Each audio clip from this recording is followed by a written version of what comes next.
मनोज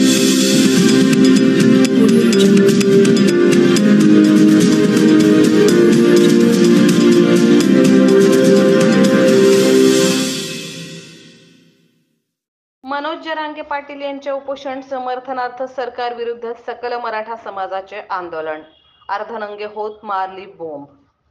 पूर्णा येथील छत्रपती शिवाजी महाराज चौक पुतळ्यासमोर दिनांक 13 जून रोजी सकाळी 11 वाजता मराठा आरक्षणाचे संघर्ष योद्धा मनोज जरांगे पाटील यांनी 6 दिवसापासून सुरू केलेल्या आमरण उपोषणाकडे सरकार मुद्दाम दुर्लक्ष करून सगळे सोयऱ्यांचा कायदा पारित करीत नसल्यामुळे पूर्णा तालुक्यातील सकल मराठा समाजाच्या वतीने अर्धनंगे होत सरकार विरुद्ध बोंब ठोकून आंदोलन केले।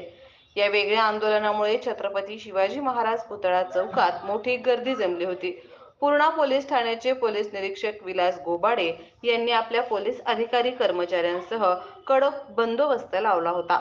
मागण्यांचे निवेदन मुख्यमंत्री यांना पाठवण्यासाठी तहसीलदार यांच्या मार्फत शिंदे यांनी घेतले। सकल मराठा समाज तालुका पूर्णा यांनी निवेदन दिले।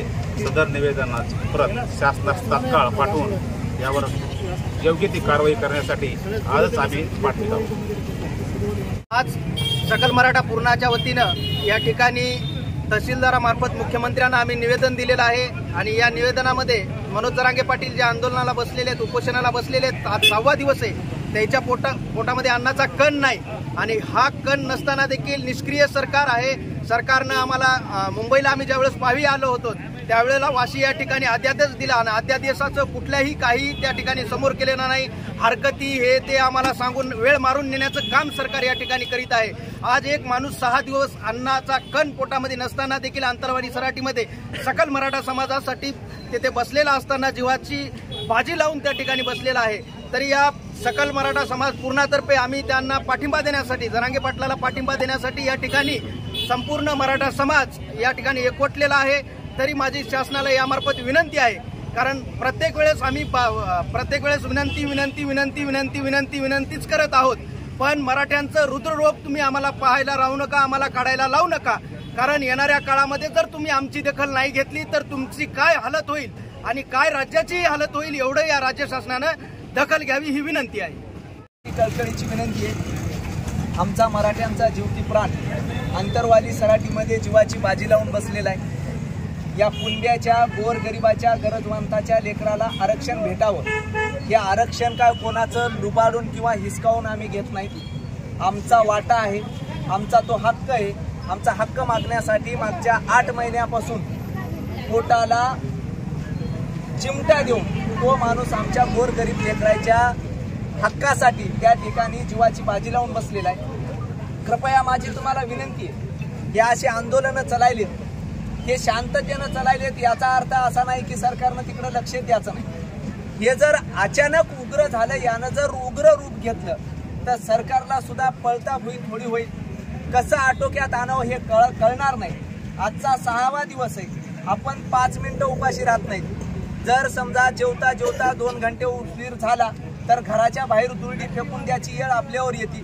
6 दिवस पोटात अन्नाचा कण नसताना सुद्धा सरकार जर तिकडे लक्ष देत नसेल तर निश्चितच मला असं वाटतंय की भारतामध्ये स्वातंत्र्यता आहे की नाही, की इंग्रज तरी बरे परवडले होते, जालियनवाला बागाचा हत्याकांड तरी लहान झाला असेल। इतक्या मराठा आरक्षणाची ही श्रंखला सुरू झाली तेव्हापासून इतक्या जणांना आत्महत्या केलेल्या आहेत, तरी सरकार अजिबात आपल्या त्यांना जे याची सोंग घेतलेले, झोपीचं सोंग घेतलेले, जे गोधड पांघरून घेतलेले सरकार अजिबात अंगावरचं काढीन झाले।